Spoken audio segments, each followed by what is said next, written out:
15-20 फुटाच्या उंचीवरचा होत आहे. बंधूंनो, ज्यावेळी अशा सावकाश आहे सावकाश.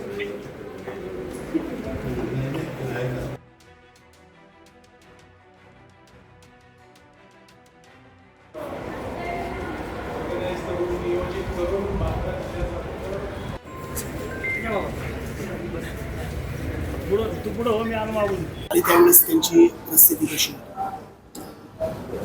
28 तारखेला हा घटनाक्रम सुरू झाला साधारण संध्याकाळी रात्रीच्या दरम्यान, आणि त्या दरम्यान आले त्यावेळेस याच्याविषयीची माहिती आमच्या डॉक्टरांना नव्हती की हा विषारी दारूचा सेवनाचा प्रकार आहे, आणि त्याच्यातनं ही पूर्ण परिस्थिती उद्भवलेली आहे. कालांतराने जेव्हा काही पत्रकार मित्र आहेत त्यांनी फोन केल्यानंतर बॅकएंडला आपण चौकशी सुरू केली की असं असं कोणी आलेलं आहे, आणि त्याच्यानंतर कळालं की हो, असे डायरेक्टली मृत्युमुखी होऊन 2 जण आपल्याकडं आले होते आणि 2 जण भरती झाले, आणि त्यानंतर ICUमध्ये, आणि त्या दोघांची ट्रीटमेंट आपण ICUमध्ये सुरू केली होती. अनफॉर्च्युनेटली त्याच्यानंतर आणखीन 2 जण आले, आणि ते 3-4 जण जे आहेत बहुतेक उशिरा आल्या कारणाने आपण त्यांना वाचवू शकलो नाही. त्यांच्यावर जे काही इफेक्ट व्हायचे होते विषारी इथेनॉलचे ते ऑलरेडी झालेले होते, त्या कारणाने त्यांना आपण वाचवू शकलो नाही. पण त्याच्यानंतर जे काही आपल्याकडं रुग्ण आले होते त्याच्यानंतर अजून 5 जण आपल्याकडं आले, आणि त्या 5 पैकी आपण या 3घांना आपण वाचवू शकलो. त्याच्यामधून उपचार पद्धतीमध्ये विशेषतः हिमोडायलिसिस हे आपल्याकडे उपलब्ध आहे. त्याच्यानंतर सपोर्टिव्ह थेरपी, बाकी विटॅमिन्स किंवा इतर जी काही सपोर्टिव्ह थेरपी होती ती पूर्णपणे आपण त्यांना दिली, आणि त्याच्यातनं ह्या 3घांचे प्राण वाचले. तर त्या 3घांनाही आता माझं आव्हान हेच असेल की पुढे चालून ही व्यसनाधीनता तुम्ही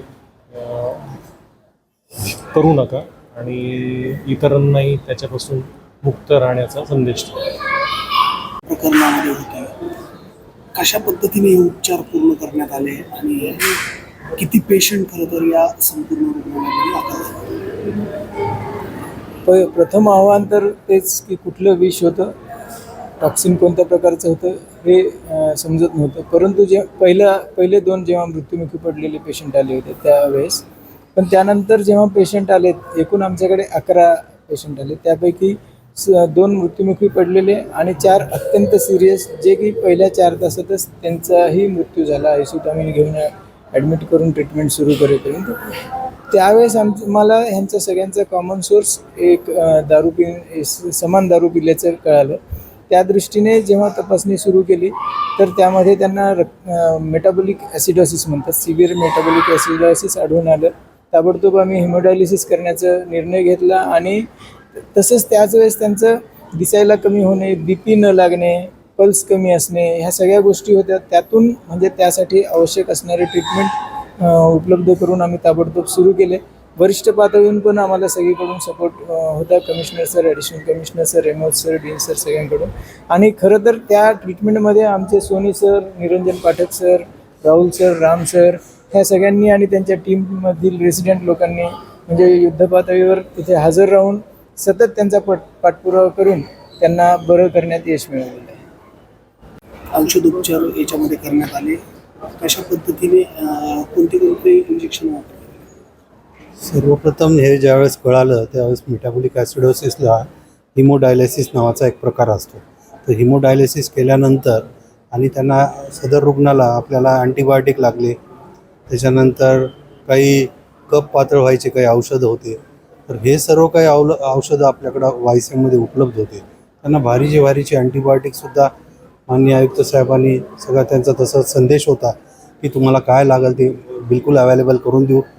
बिलकुल 24 तास त्यांचंसुद्धा लक्ष होतं. अतिरिक्त आरोग्य वैद्यकीय अधिकारी, माननीय अधिष्ठाता, इवन आरोग्य वैद्यकीय अधिकारी गोपने साहेब यांचं सर्वांचं लक्ष होतं.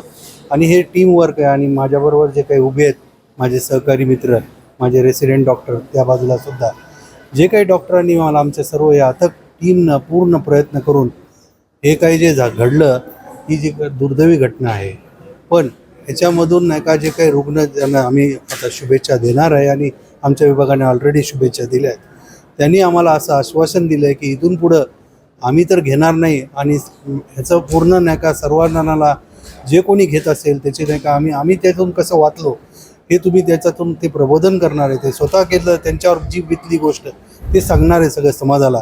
तर ही सगळ्यात मोठी गोष्ट आहे, हे चांगली गोष्ट आहे. दुर्दैवी 2 मुलांचाही खरं तर यामध्ये घडलं सर, जो होणार होतं ते तो झालं. मी सरकारला एक रिक्वेस्ट करतो, हे विचारायला जड ठेवू नको. आज मी मस्त बोलेन, ठेवू नको. उद्या बोलेले मारे पैसे मी काय करू नाही शकत.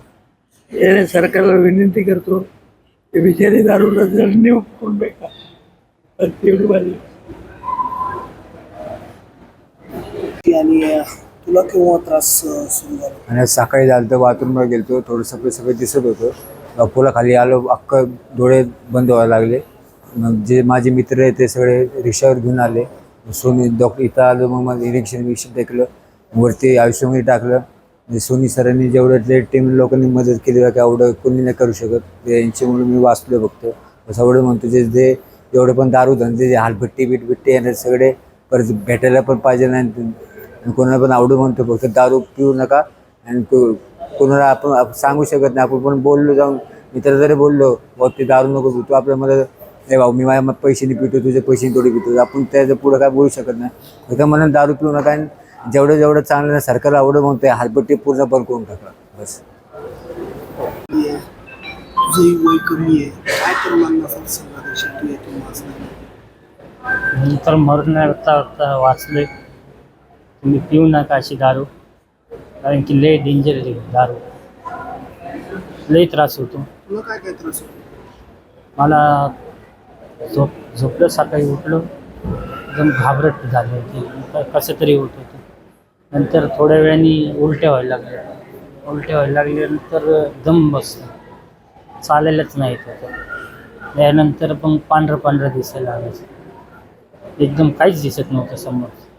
मग वायसीएमला घेऊन आले, त्यानंतर ॲडमिट केलं ICUला. तुम्ही ज्यावेळेस म्हणजे याच्यातून शुद्धीवर आला असेल 2-3 दिवसांनी, त्यानंतर काय कळलं होतं?